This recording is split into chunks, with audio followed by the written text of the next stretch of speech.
मेघाश्रय सर्वोत्तम नागरिक सम्मान समारोह में राज्यपाल ने की संस्था की सराहना। जी आपको बता दें कि विगत वर्षों की तरह इस वर्ष भी मेघाश्रय संस्था द्वारा सर्वोत्तम नागरिक सम्मान समारोह 2025 का भव्य आयोजन विले पार्ले पूर्व स्थित सहारा स्टार होटल के सभागृह में हर्षोल्लास के साथ किया गया, जहां देश के अलग अलग क्षेत्र से अपने सामाजिक कार्यों में देश का नाम रोशन करने वाले वैज्ञानिक, उद्योग जगत, शिक्षा जगत, मीडिया जगत, फिल्म इंडस्ट्री व अन्य सामाजिक क्षेत्र में विशेष योगदान देने वाले विभूतियों को महाराष्ट्र के राज्यपाल सीपी राधाकृष्णन, सभापति राम शिंदे, मुंबई भाजपा अध्यक्ष एडवोकेट आशीष शेलार तथा मेघाश्रय संस्था की संस्थापिका सीमा सिंह के हाथों सर्वोत्तम नागरिक सम्मान से सम्मानित किया गया। इस मौके पर महाराष्ट्र के राज्यपाल सीपी राधाकृष्णन ने मेघाश्रय संस्था की अध्यक्षा सीमा सिंह को बधाई देते हुए कहा है कि सीमा सिंह ने पूरे देश के कोने कोने से अपनी मेहनत और परिश्रम से देश का गौरव बढ़ाने वाले देश के कोहिनूरों को सम्मान देने के लिए जो खोज निकाला है, उसके लिए मैं सीमा सिंह को बधाई देता हूं। उन्होंने कहा कि संस्था द्वारा किए जा रहे ऐसे कार्यों के लिए अभिनंदन की पात्र हैं। मैं उम्मीद करता हूं कि इसी तरह कार्य संस्था आगे भी करती रहेगी। राज्यपाल ने कहा कि मैं इस कार्यक्रम में आकर ऐसे विभूतियों के साथ इनके बीच में अपने को पाकर गौरवान्वित महसूस कर रहा हूं। उन्होंने कहा कि मेघाश्रय संस्था को जहां भी मेरी जरूरत पड़ेगी, मैं संस्था के साथ हमेशा खड़ा रहूंगा। सम्मान पाने वालों में प्रमुख रूप से पद्म विभूषण डॉक्टर अनिल काकोडकर, पद्म विभूषण विजय भाटकर, पद्मश्री शंकर महादेवन, पद्म भूषण डॉक्टर अश्विन मेहता, मोहित सूरी, रविंद्र कुलकर्णी, शिशिर बजाज, पद्मश्री कुमार सानू, अजिंक्य रमेश देव, मुक्केबाज विजेंद्र सिंह, मीडिया जगत से नविका कुमार, फिल्म जगत से अनुपम खेर, इम्तियाज अली, रूपा गांगुली जैसी तमाम हस्तियों को मेघाश्रय सर्वोत्तम नागरिक सम्मान 2025 से सम्मानित किया गया। इस मौके पर आए हुए सभी अतिथियों का संस्था की अध्यक्षा सीमा सिंह, श्रेयस सिंह, मेघना सिंह ने पुष्पगुच्छ, शॉल और स्मृति चिन्ह देकर सम्मानित किया। इस मौके पर सीमा सिंह ने कहा कि अलग अलग क्षेत्र से अपना नाम रोशन करने वाली विभूतियों को मेघाश्रय द्वारा सम्मानित करने तथा इनके बीच रहने पर जो कुछ इनसे सीखने को मिलता है, वह देश के हर नागरिक को सीखना और समझना चाहिए।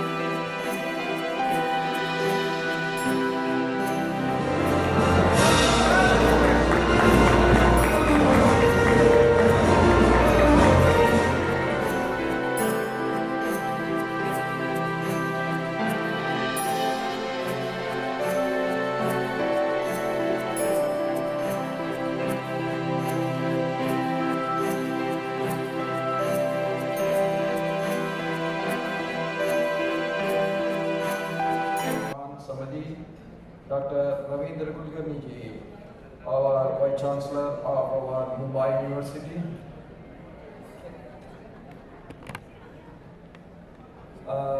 My colleagues from Raj Bhavan, Dr. Prashant Narmawat, Secretary to me in Raj Bhavan, and Sriman S. Ramamurthy, Deputy Secretary to me in Raj Bhavan, distinguished recipients of Sarvottam Nagrik Samman, Vayu और बहनों, सबको मेरा नमस्कार।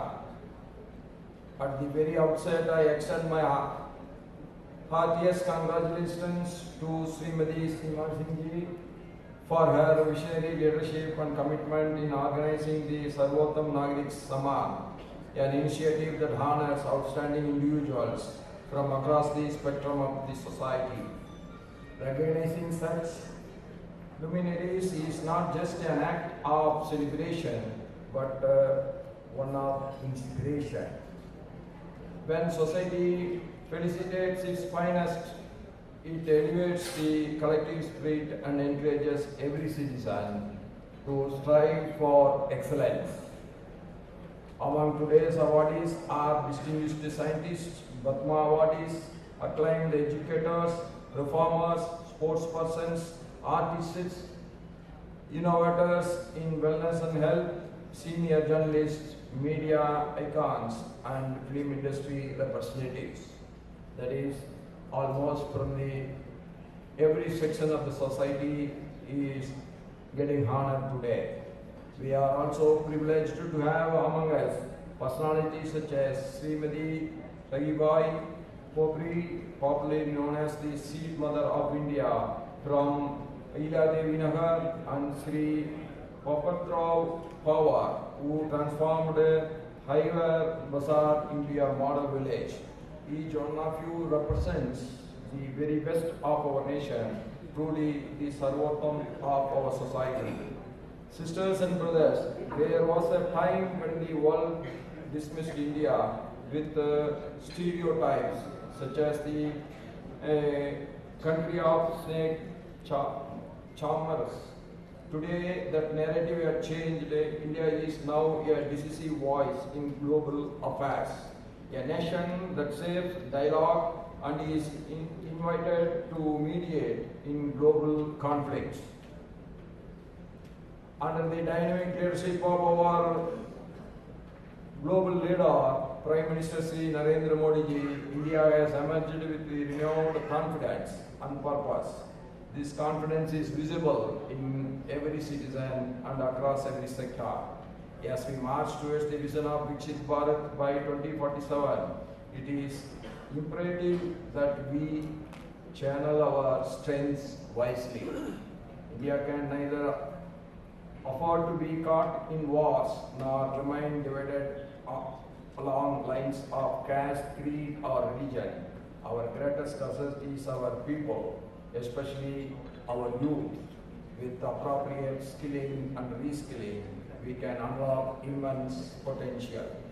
In my capacity as the Chancellor of the State Universities, I have encouraged the Vice Chancellors to introduce foreign languages such as German, French, Japanese, Italian and Korean in the curriculum.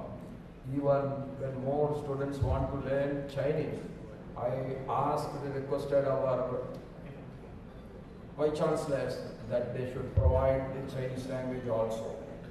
This will prepare our students to be globally competitive and culturally enriched.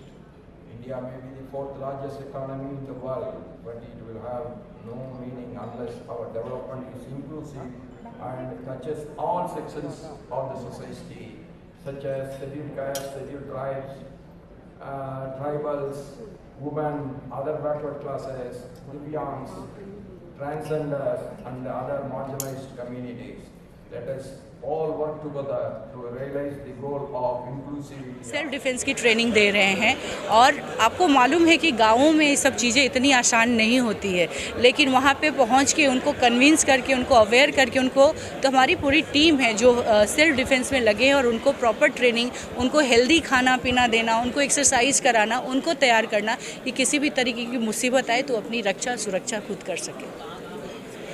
जी, यहाँ पे हम लोग मैं school adopt की हूँ, मेरा खुद का स्कूल नहीं है, जहाँ पे 1000 बच्चे हैं उनको है। यहाँ धारावी में सेंटर है जहाँ पे बीएमसी स्कूल से उनके साथ हमारा टाई अप है, मैं वहाँ जाती हूँ।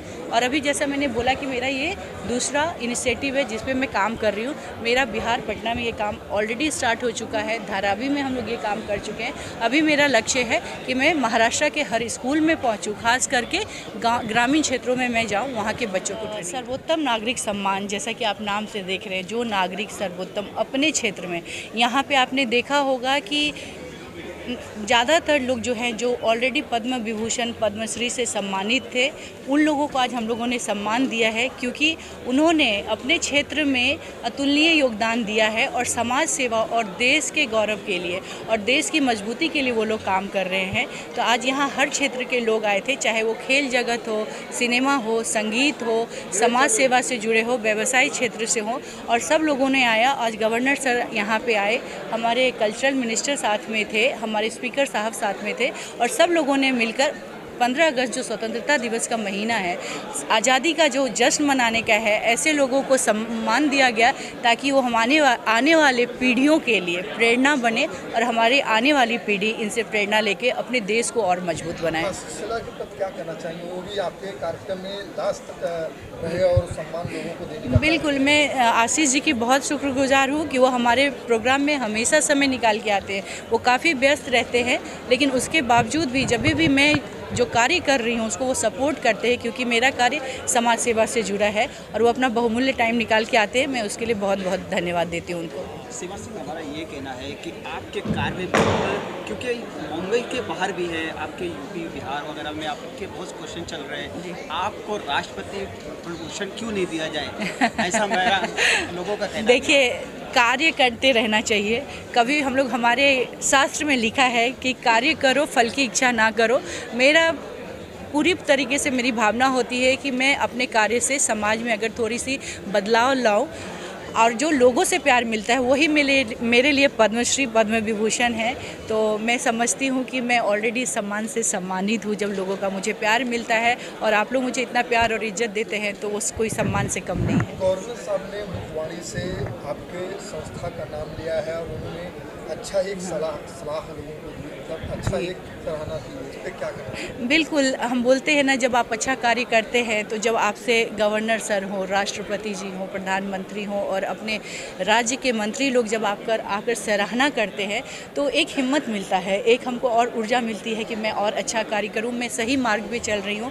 इसीलिए आज मेरे से इतने लोग जुड़ रहे हैं और गवर्नर सर भी अपना समय निकाल कर आए। आप सम्मान सबको दे रहे हैं, लेकिन सम्मान आपने भी लिया है, इतनी जो मुख्य अतिथियों को यहाँ पे उपस्थित करा लिया है, इस पे क्या कहना? बिल्कुल, यही मैंने बोला ना, ये अपने आप में मेरे लिए बहुत सम्मान और गौरव की बात है कि आज इतने विशेष लोग आए जो अपने क्षेत्र में बहुत बड़े नाम हैं, बिजी होने के बावजूद भी। जी, जी बिल्कुल, चयन करने के लिए मैं सब जो बड़े लोग हैं, जो गाँव से जुड़े हुए हैं, हमारी टीम जो है, हम लोग बैठकर इस पे बात करते हैं। जूरी कमेटी जो हमारी है उसमें आप चीफ जस्टिस भी हैं, इसमें वकील भी हैं और अलग अलग क्षेत्र से है। और हम लोगों ने प्योरली जो काम है, आपने देखा होगा कि यहाँ पे जो अवॉर्डीज आए थे वो वाकई में सम्मान के लायक थे और इस तरीके से हम लोगों ने उनका चयन किया। पूरे भारत देश से हमने चुन कर भारत के रत्नों को यहाँ पे लाकर सम्मानित किया है। बिल्कुल, आप लोगों को मालूम है मेरा एक लक्ष्य है सर्वाइकल कैंसर फ्री इंडिया का मुहिम जो है, और मैं उस पर दिन रात काम कर रही हूँ। उसके अलावा मैं बच्चों के लिए, खास करके गर्ल्स लोगों के लिए सेल्फ डिफेंस का मेरा नया मुहिम होगा जो पूरे भारत में चलेगा। आए दिन कुछ ना कुछ घटनाएं और शर्मनाक चीज़ें सुनने को मिलती है। मैं चाहती हूँ कि हमारी बेटियाँ इतनी सशक्त हो कि वो किसी से मदद की मांग ना करे, खुद सक्षम हो अपनी सुरक्षा करने के लिए। और उसका मैं नाम भी रखा है स्वयं शक्ति।